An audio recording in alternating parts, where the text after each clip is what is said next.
wahai makhluk yang paling mulia. Siapa yang dimaksud? Rasulullah sallallahu alaihi wasallam. Kepada siapa gerangan aku berlindung kecuali kepadamu. Bushairi tidak lagi berlindung kepada Allah, tapi berlindung kepada Rasulullah sallallahu alaihi wasallam. Alhamdulillahi rabbil alamin, ar-rahmanir rahim. Ikhwana fi din, azakumullah. Pada malam ini sampailah kita kepada bab yang ke-19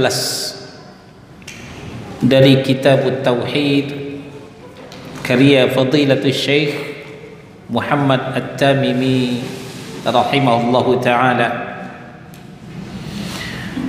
Judulnya bab yang ke-19 ini, faktor penyebab manusia menjadi kafir dan meninggalkan agama mereka adalah karena ghulu. Ghulu artinya berlebih-lebihan kepada orang-orang saleh. Di halaman 71. Silakan di halaman 71. Jadi malam ini kita bicara tentang ghulu. Ghulu artinya berlebih-lebihan. Disebut juga dengan mujawazatul haq, melampaui batas. Jadi dalam Islam ini kita sudah dibuat oleh Allah dan Rasulnya batas-batas tertentu, disampaikan oleh Allah dalam Al-Quran, disampaikan oleh Nabi dalam hadis yang sahih, batas-batas yang tidak boleh kita lampaui. Kalau kita melampaui batas, nah kita disebut dengan ghulu, berlebih-lebihan. Pembahasan ini diawali oleh penulis rahimahullahu ta'ala mulai dari An-Nisa surah yang keempat ayat 171.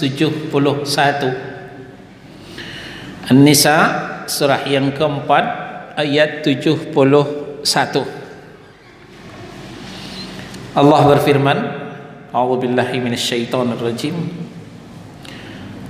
ya ahlal kitab la taghlu fi dinikum wa la taqulu 'ala Allahi illa al-haqq. Wahai ahlul kitab, al-yahud wan nasara, la taghlu fi dinikum, jangan pernah kalian melampaui batas dalam agama kalian. Wala taqulu 'ala Allahi illa al-haqq, dan janganlah kalian mengatakan terhadap Allah melainkan yang benar saja. Ayat ini diulangi lagi oleh Allah Subhanahu wa taala di Al-Maidah surah yang kelima ayat 77. Yang bawa mushaf silakan dibuka. Allah berfirman, qul ya ahlal kitab, katakanlah kepada mereka, hai ahlul kitab, la taghlu fi dinikum ghairal haqq, jangan pernah kalian berlebih-lebihan dalam agama kalian tanpa kebenaran. Pertanyaan sekarang, Kenapa sasaran tembak dari ayat ini adalah ahlul kitab? Karena memang sikap ghulu ini dimiliki oleh ahlul kitab. Sikap berlebih-lebihan, sikap melampaui batas. Allah kirim Nabi dan Rasul kepada ahlul kitab, kepada Yahudi, kepada Nasrani. Tapi mereka dalam mencintai Nabi mereka, mencintai Rasul mereka, bukan mengikuti ajaran Nabi dan Rasul, tapi memuji, menyanjung Nabi dan Rasul, sementara ajarannya tidak mereka ikuti. Al-Yahud contohnya. Yahudi sangat menyanjung Nabi Uzair, sampai-sampai Uzair dikatakan sebagai anak Allah. Itu oleh orang Yahudi. Jadi Yahudi ghulu, berlebih-lebihan menyanjung, memuja Nabi Uzair, sampai-sampai dikatakan Nabi Uzair anak Allah. Berlalu Yahudi, datang Nasrani. Ternyata Nasrani juga seperti itu. Mereka menyanjung, memuji Nabi Isa Al-Masih. Klimaksnya mereka mengatakan Al-Masih anak Allah. Nah, itu yang kemarin kita dengar bulan Desember. 25 Desember adalah hari ulang tahunnya Yesus Kristus anak Allah. Ini akidahnya orang Nasrani. Demikian ghulunya mereka. Nah, jadi maka sasaran tembak ayat ini adalah kepada ahlul kitab, kepada Yahudi dan kepada Nasrani. Namun bukan berarti kaum muslimin lepas dari ayat ini. Kaum muslimin juga tujuannya ini diungkap oleh Allah supaya kaum muslimin jangan mengikuti jejaknya Yahudi dan Nasrani. Dalam hal apa? Dalam hal ghulu, berlebih-lebihan. Berlebih-lebihan ini ternyata diwarisi bukan hanya dari Yahudi, bukan hanya dari Nasrani.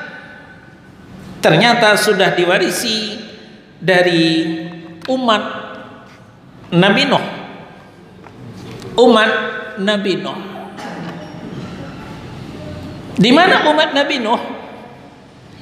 Karena cinta mereka kepada guru mereka, kepada tokoh mereka. Lalu ketika guru mereka itu meninggal, lalu mereka bikinkanlah patung guru mereka itu. Waktu itu belum disembah. Belum disembah. Hanya sekedar pelepas rindu, pengobat kangen kepada gurunya. Ya. Kan kita juga suka begitu. Terlalu cinta kepada guru kita, kita pajang foto guru kita di rumah kita, di masjid kita. Memang belum patung sih, belum patung, baru gambar. Tapi umat Nabi Nuh bukan hanya gambar, tapi patung yang dibuat, patung daripada guru mereka. Waktu itu belum disembah. Tapi apa hendak dikata saudara-saudara? Begitu pergantian generasi, akhirnya patung itu yang menjadi Tuhan mereka. Patung itulah yang disembah oleh mereka. Memang liciknya iblis, liciknya syaitan menyesatkan kita step by step, sejengkal demi sejengkal, sehasta demi sehasta, tidak sekaligus. Maka hati-hati. Kita boleh mencintai guru kita, kita boleh menghormati guru kita, tapi awas, jangan ghulu, jangan berlebih-lebihan. Wa fi sahih, dalam kitab sahih diceritakan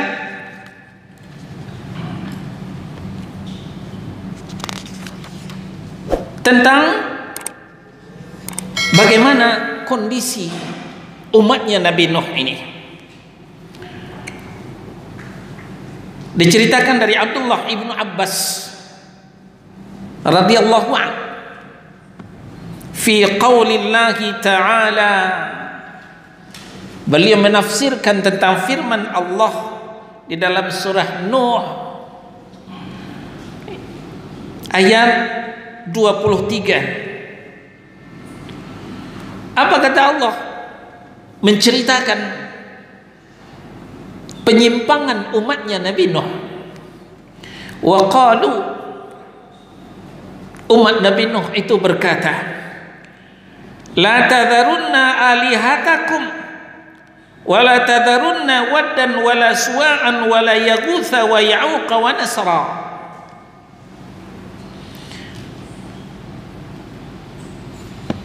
Allah Subhanahu wa taala menceritakan, kata orang-orang di zaman Nabi Nuh itu, jangan sesekali kalian meninggalkan penyembahan kepada Tuhan-Tuhan kalian. Jangan kalian tinggalkan sekali-kali ya Tuhan Yagut, ya mulai disebut namanya satu persatu. Tuhan Wad, Tuhan Suwa, Tuhan Yagut, Tuhan Ya'ub dan Nasab. Ya, ini Tuhan-Tuhan berhalanya orang-orang umatnya Nabi Nuh. Ketika Nabi Nuh menyampaikan tauhid, tapi langsung diganjal oleh pemuka-pemuka umat Nabi Nuh itu. Bahasa kitanya, jangan dengerin apa yang disampaikan Nuh. Awas, kalian jangan tinggalkan penyembahan kepada Tuhan-Tuhan kalian. Ya. La tadharunna alihatakum wa la tadharunna waddan wa la suwa'an wa la yaghutha wa ya'uqa wa nasra. Jangan tinggalkan penyembahan kepada Tuhan-Tuhan kalian, yaitu Tuhan Waddan, Tuhan Suwa, Tuhan Yagus, Tuhan Ya'uq, Tuhan Nasab. Ada 5 berhala-berhala di waktu itu.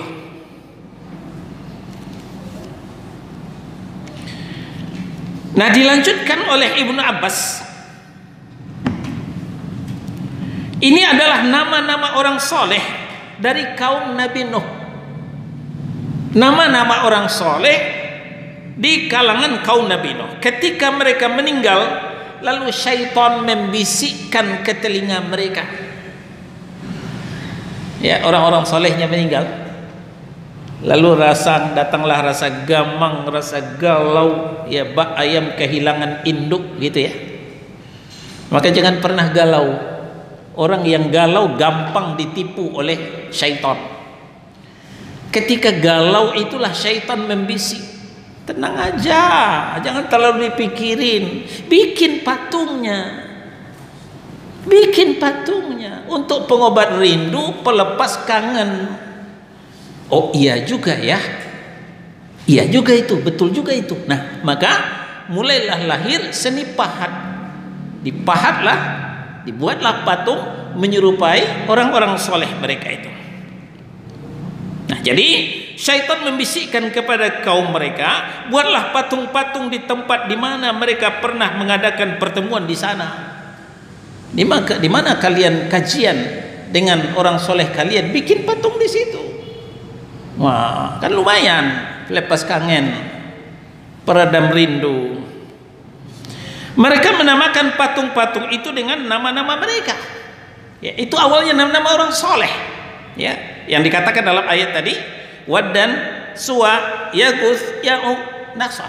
Itu adalah nama-nama orang soleh. Lalu dibuat patungnya, dibuat namanya sekalian. Sempurnalah sudah penipuan dari syaitan. Maka mereka melakukannya. Saat itu patung-patung tersebut belumlah disembah, kata Ibnu Abbas. Belumlah disembah. Hingga setelah orang-orang yang membuat patung tersebut meninggal dunia. Ya. Pemahat patung itu meninggal, generasi pertama itu meninggal, dan ilmu yang benar telah dilupakan.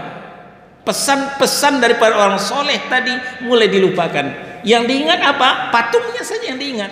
Ajarannya mulai dilupakan. Maka patung-patung itu pun disembah. Syaitan kembali membisik bahwa orang tuamu dulu adalah penyembah patung ini. Oleh sebab itu, sembahlah olehmu patung-patung ini. Ini akibat ghulu, berlebih-lebihan. Mencintai orang soleh, apalagi mencintai Nabi, mencintai Rasul, itu suatu keharusan. Sudah sering kita sampaikan, ya, mahabbah, ya, cinta kepada Allah, cinta kepada Rasul, termasuk juga mencintai orang soleh, mencintai ulama, karena ulama itu adalah pewaris daripada Nabi dan Rasul. Maka mencintai ulama adalah suatu keharusan dalam rangka juga mencintai Nabi, juga dalam rangka mencintai Allah Subhanahu wa ta'ala. Tapi bagaimana cara kita mencintai orang soleh, mencintai ulama? Adalah dengan mengikuti apa yang disampaikan. Jelasnya bagaimana? Apa perintah-perintah yang disampaikan, yang diwarisi dari Rasul, yang dikutip dari firman Allah. Maka kalau memang mencintai ulama, kalau memang mencintai orang soleh, maka amalkanlah setiap perintah yang disampaikannya. Begitupun meninggalkan setiap yang dilarangnya. Itu cukup mencintai orang soleh seperti itu. Menerima ajaran yang disampaikan dengan melakukan ketaatan dan meninggalkan maksiat. Itu cukup. Dengan begitu mencintai orang soleh, mencintai ulama, begitu juga mencintai Nabi dan Rasul. Tapi sayang, yang dilakukan oleh ahlul kitab bukan demikian. Yang dilakukan oleh ahlul kitab bukan mengikuti ajarannya, tapi dengan memuji-muji, menyanjung-nyanjung. Seperti tadi kita sampaikan, dipuji, disanjung, klimaksnya dikatakan bahwa nabinya itu adalah anak Allah. Ini yang tidak diinginkan oleh Nabi kita sallallahu alaihi wasallam. Maka beliau secara tegas menyampaikan, la tutruni kama atratin nasara ibna Maryam. Jangan kalian puji-puji aku, jangan kalian berlebih-lebihan seperti yang dilakukan oleh orang-orang Nasara kepada putra Maryam. Nah, itulah yang terjadi, pemujaan berlebih-lebihan seperti yang sering kita dengar. Anta syamsun, anta badrun, anta nurun fawqa nuri. Ya. Di antara contoh ghulu, berlebih-lebihan. Engkaulah matahari, engkaulah rembulan, engkau cahaya di atas cahaya. Ketika Nabi masih hidup, beliau tidak suka dielu-elukan seperti itu. Maka inilah teguran keras kepada sahabat-sahabat yang memuji, menyanjung beliau berlebihan. Langsung diikat oleh Nabi. Apa kata Nabi? La tutruni kama atratin nasara ibna Maryam. Jangan kalian berlebih-lebihan memujiku, menyanjungku, ya, sebagaimana orang-orang Nasrani memuji dan menyanjung Isa putra Maryam. Innama ana abdu, sesungguhnya aku ini adalah seorang hamba. Oleh sebab itu faqulu abdullahi wa rasuluh. Kalau mau memanggilku, panggillah dengan Abdullah atau Rasulullah, hamba Allah dan utusan Allah. Nah, ini panggilan yang paling cakep. Panggilan akrab beliau adalah Abdullah atau Rasulullah, tidak lebih. Kalau lebih itu namanya ghulu, berlebih-lebihan.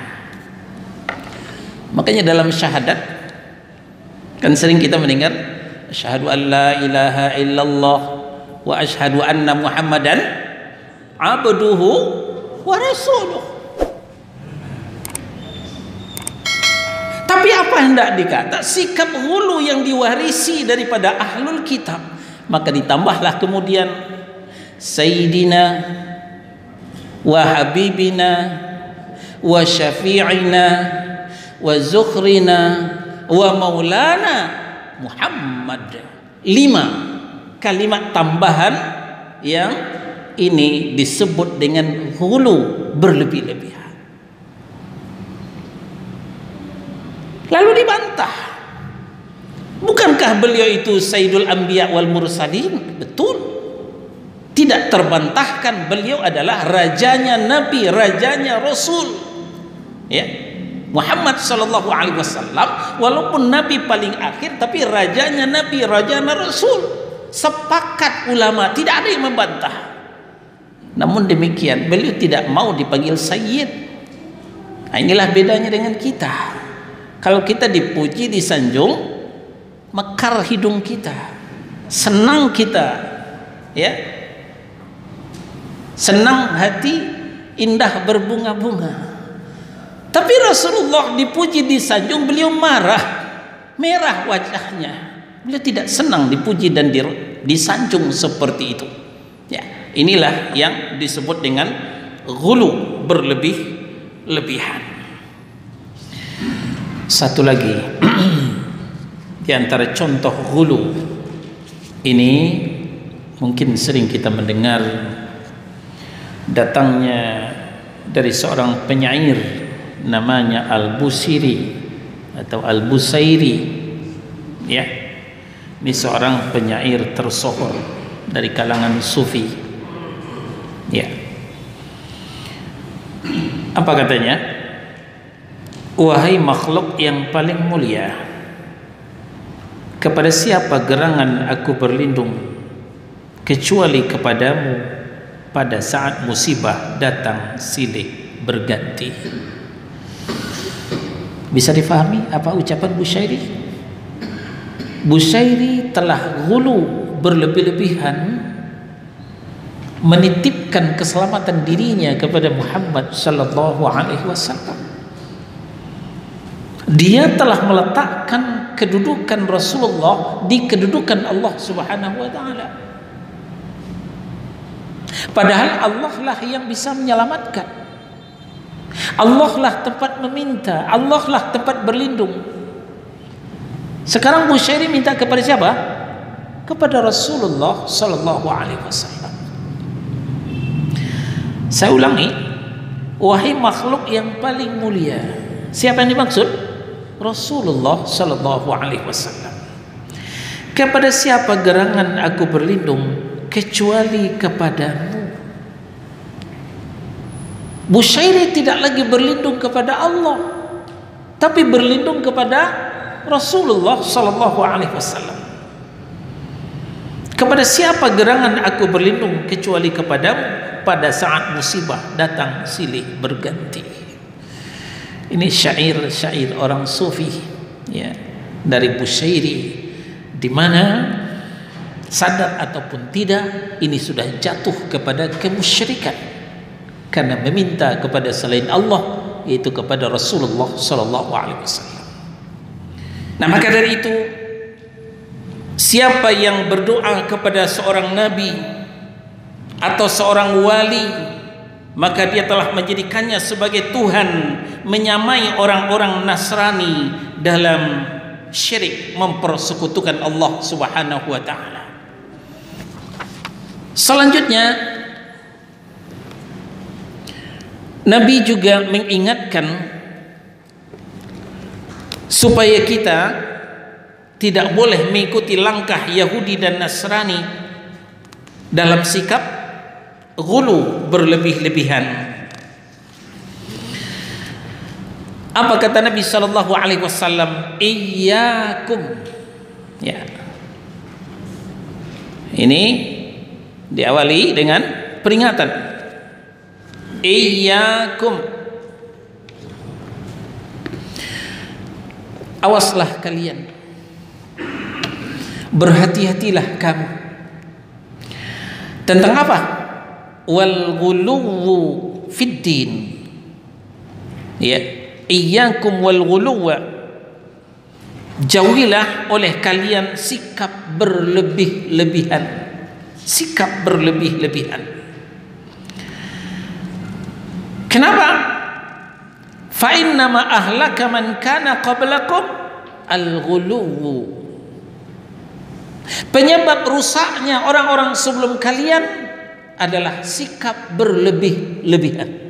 Sikap berlebih-lebihan.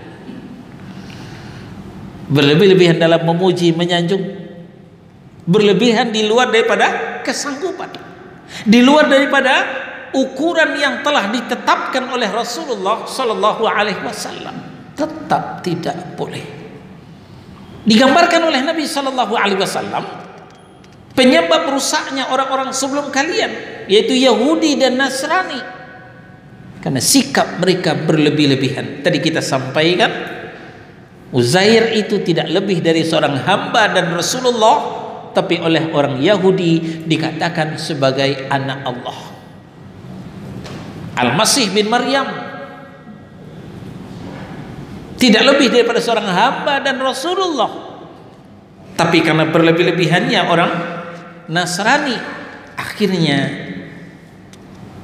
Al-Masih putra Maryam dikatakan sebagai anak Allah. Nah, inilah yang membuat rusak. Yang dimaksud rusak itu adalah rusaknya akidah mereka, rusaknya tauhid mereka. Ini yang tidak diinginkan oleh Rasulullah, supaya jangan terulang kembali kecelakaan yang telah ditempuh oleh Yahudi dan Nasrani karena sikap hulu mereka, berlebih-lebihannya mereka.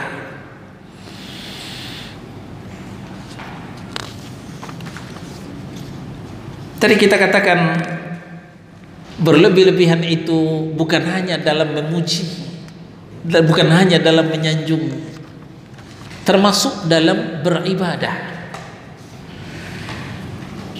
Dalam hadis yang sahih diceritakan ada 3 orang pemuda yang masih seger, masih bersemangat, masih energik, datang ke rumah Rasulullah sallallahu alaihi wasallam untuk mengetahui lebih dekat seperti apa sih ibadahnya Nabi sallallahu alaihi wasallam. Sesampai di rumah beliau,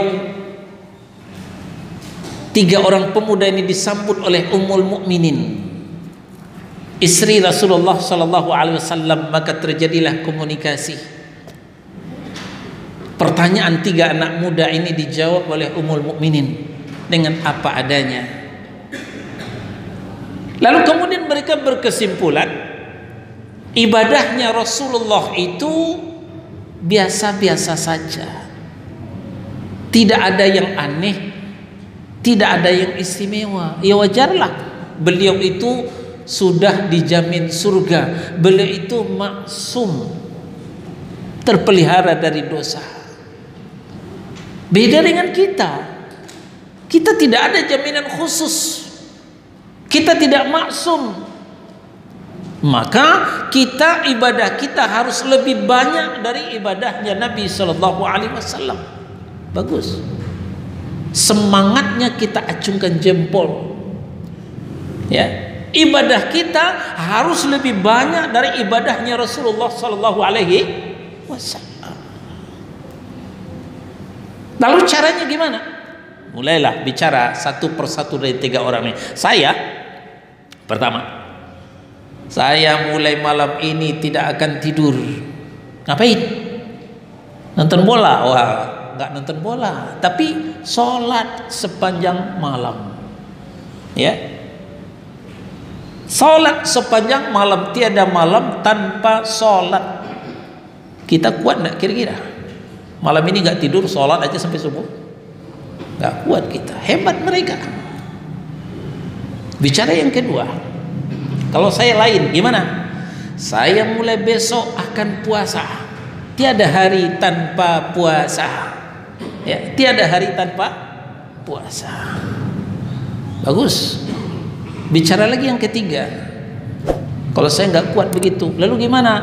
Saya tidak akan pernah menikahi wanita karena merasa terganggu ibadah dengan menikah itu. Nanti dia hamil, ngantar ke rumah sakit lagi ya. Saya akan ibadah terus. Sepintas ini semuanya bagus. Semuanya bagus. Siapa yang mengatakan tidak bagus? Semuanya baik. Siapa yang mengatakan tidak baik? Tapi benarkah seperti itu? Tidak lama muncul Rasulullah sallallahu alaihi wasallam. Langsung, kalian tadi yang mengatakan begini, kata wa kata. Benar ya Rasulullah. Jawab mereka. Perhatikan, saya ini nabi kalian, paling takut kepada Allah, paling mengerti dengan syariat. Tapi saya sholat dan saya tidur. Saya tidak pernah sholat semalam suntuk. Saya puasa dan saya berbuka. Beliau mengatakan sebaik-baik puasa adalah puasa Nabi Daud. Sehari puasa, sehari berbuka, sehari puasa, sehari berbuka. Bukan puasa tiap hari. Dan saya menikahi wanita, kata Nabi. Ujung hadis, faman raghiba an sunnati falaysa minni. Siapa yang tidak suka dengan sunnahku tidak termasuk umatku, kata Nabi sallallahu alaihi wasallam. Di sini jelas bahwa termasuk ibadah kita tidak boleh ghulu, tidak boleh berlebih-lebihan. Mencukupkan apa yang disampaikan Nabi, jangan ditambah-tambah. Di samping jangan dikurangi. Kenapa? Karena sebelum Nabi meninggal, Allah telah menjelaskan, al-yauma akmaltu lakum dinakum wa atmamtu alaikum ni'mati wa raditu lakumul islam madinah. Pada hari ini sudah kusempurnakan untukmu agamamu, telah kuridai, telah kucukupkan untukmu nikmatku, dan telah kuridai Islam sebagai agama bagimu, kata Allah. Dan ayat ini Al-Maidah ayat 3 juga diiringi oleh Nabi SAW dalam hadis yang diterima dari Abi Dzar. Kata Nabi, ma baqiya syai'un yuqarribu bihal jannati wa yuba'idu minan nar illa wa qad yubayyina lakum. Tidak tersisa sedikit pun juga yang akan mendekatkanmu ke surga, yang menjauhkanmu dari neraka, illa wa qad yubayyina lakum, melainkan semuanya telah dijelaskan. Maka konsekuensinya yang tidak pernah dijelaskan oleh Rasulullah sallallahu alaihi wasallam dalam hadis yang sahih, ya ini tercermin di amal ibadah para sahabat, maka ini tidak akan memasukkan kita ke surga, tidak akan menjauhkan kita dari neraka. Untuk apa kita amalkan? Nah, itulah dia amalan-amalan yang bid'ah. Itu semua tidak pernah diajarkan Nabi dalam hadis yang sahih, tidak pernah diterangkan. Maka mulailah kita menseleksi amal ibadah kita. Yang pernah diajarkan Nabi, kita lanjutkan. Yang tidak pernah diajarkan Nabi, kita tinggalkan. Karena ini akan memberatkan diri kita sendiri. Artinya yang tidak pernah dijelaskan oleh Nabi SAW itu tidak akan memasukkan kita ke surga, tidak akan menjauhkan kita dari neraka. Oleh sebab itu, ketika beramal, marilah kita cerdas, ya, bukan hanya beramal soleh, tapi juga beramal cerdas. Kita mencukupkan amal ibadah kita yang sudah disampaikan oleh Nabi SAW. Mulailah meninggalkan amal ibadah yang tidak pernah disampaikan oleh Nabi SAW. Satu lagi, masih dalam Sahih Al-Bukhari, diceritakan Nabi SAW mempersaudarakan antara muhajirin dan ansar. Muhajirin adalah orang-orang Makkah yang hijrah ke Madinah. Orang-orang Ansar adalah orang-orang Madinah. Antara lain adalah antara Salman dan Abu Darda. Salman adalah orang Muhajirin, Abu Darda adalah orang-orang Ansar. Maka biasalah orang yang dipersaudarakan namanya di tengah teman baru, sahib baru, ya, ikhwan baru, saling mengunjungi. Salman berkunjung ke rumah Abu Darda. Ketika itu yang kelihatan adalah istrinya Ummu Darda dalam berpenampilan kusut, ya, tidak berdandan, ya, masih pakai hijab, berkerudung, ya, menutup aurat, tapi nggak rapi. Lalu ditanyakan oleh Salman, wahai Ummu Darda, masya'nuk, ada apa denganmu? Kok berpenampilan seperti ini? Kusut masa nggak rapi, ya. Biasa kan menyambut tamu itu ya dandan dikit lah, walaupun nggak harus pakai lipstick, tidak pakai make up berlebihan, tapi bersih, rapi lah. Tapi tidak, kusut saja. Apa jawaban dari Ummu Darda? Untuk apa saya berdandan? Itu temanmu itu Abu Darda tidak butuh dunia. Tiap malam dia sholat, tiap hari dia puasa, tiada hari tanpa puasa, tiada malam tanpa sholat. Hampir saya tidak pernah tersentuh. Nah, ini sedikit curhat, curhat kepada ulama nggak apa-apa, ya. Nggak lama muncul Salman, muncul Abu Darda. Nah, karena tamu datang, teman datang, maka disuguhilah makanan yang ada, keluar semua. Makanan yang enak, minuman yang lezat, menjamu sahabatnya Salman. Dikira sudah cukup, maka dipersilahkan. Silahkan menikmati hidangan yang telah tersedia. Salman juga ngajak makan, ayo kita sama-sama makan. Wah, nggak usah, antum aja yang makan, saya lagi puasa, ya, saya lagi puasa. Antum aja makan, jangan malu-malu, anggap aja rumah sendiri. Nah, kira-kira begitu.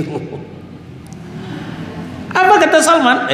Abu Darda, saya tidak akan sentuh makananmu ini kalau kamu tidak ikut makan. Wah, subhanallah, ini tamu luar biasa nih, tamu yang ngatur tuan rumah. Maka dengan berat hati, dengan terpaksa, Abu Darda membatalkan puasa sunnahnya. Makanlah mereka. Ternyata Salman nginap. Di malam hari Abu Darda tidak tidur, ya, dia bangun, ya, tempat wudu, mau sholat malam, karena dulu sudah dapat bocoran tadi dari Ummu Darda, tiada malam tanpa sholat. Ketika malam menjelang, Abu Darda kembali melanjutkan kebiasaannya, sholat.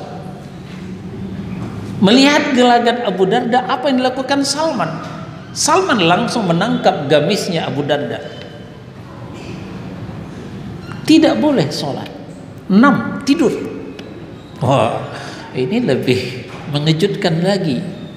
Sudah saya dipaksa membatalkan puasa, sekarang tidak boleh sholat malam. Ini gimana ini? Terpaksalah Abu Darda tidur. Tidak lama kemudian Abu Darda bangun lagi untuk sholat. Ketahuan lagi Salman pegang lagi gamis, 6 tidur. Lalu sepertiga malam barulah kemudian Salman membangunkan sahabatnya Abu Darda. Ayo teman, sekarang saatnya kita sholat malam. Nah, mereka berdua sholat malam, tapi bukan berarti berjamaah, ya, sholat malam sendiri-sendiri. Pagi-pagi buta, dengan ketidakpuasan Abu Darda, langsung menemui Rasulullah Shallallahu Alaihi Wasallam. Ya, karena sebelum berangkat Salman mulai menceramahi Abu Darda. Wahai sahabatku Abu Darda, Allah itu punya hak. Walillahi haqqun. Allah punya hak. Diri kita punya hak. Keluarga kita juga punya hak. Maka tunaikanlah hak itu masing-masing. Hak Allah diibadahi, tunaikan ibadah. Diri kita punya hak untuk istirahat, untuk makan. Kalau sholat sepanjang malam, itu namanya menzolimi mata. Mata ini juga butuh istirahat. Kalau setiap hari puasa, namanya menzolimi perut. Perut ini butuh untuk diisi. Dan sekaligus itu menzolimi keluarga. Keluarga kita, istri kita, pasangan hidup kita butuh diberikan nafkah, bukan hanya nafkah zahir, tapi juga nafkah batin. Ya, awalnya tapi hati nggak menerima. Ya, karena menghargai teman saja, kira-kira begitu. Maka pagi-pagi buta Abu Darda menemui Rasulullah SAW, curhat ceritanya. Ya Rasulullah, bagaimana itu Salman ngatur saya begini-begini, disuruh membatalkan puasa, tidak boleh sholat, katanya Allah punya hak, diri kita punya hak, keluarga kita punya hak, harus dipenuhi semua. Bagaimana itu ya Rasul? Dengarkan jawaban Rasulullah. Apa kata Nabi? Shadaqa Salman. Benar yang dikatakan Salman itu, wahai Abu Darda. Nah, inilah bukti dua hadis ini menunjukkan kepada kita, dalam ibadah pun kita tidak boleh ghulu, berlebih-lebihan. Kita akhiri pembahasan kita ini dengan hadis yang sahih diriwayatkan oleh Imam Muslim dari Abdullah ibnu Mas'ud radhiyallahu anhu. Kata Nabi, qal ala halakal mutanatti'un, qalaha thalathan. Nabi sallallahu alaihi wasallam bersabda, celakalah orang yang berlebih-lebihan. Celakalah orang yang berlebih-lebihan. Celakalah orang yang berlebih-lebihan, kata Nabi sallallahu alaihi wasallam. Berlebih-lebihan dalam memuji dan menyanjung orang soleh, itu pokok permasalahan kita tadi. Termasuk juga berlebih-lebihan dalam beribadah kepada Allah di luar tuntunan Rasulullah sallallahu alaihi wasallam. Alhamdulillahi rabbil alamin, ar-rahmanir rahim.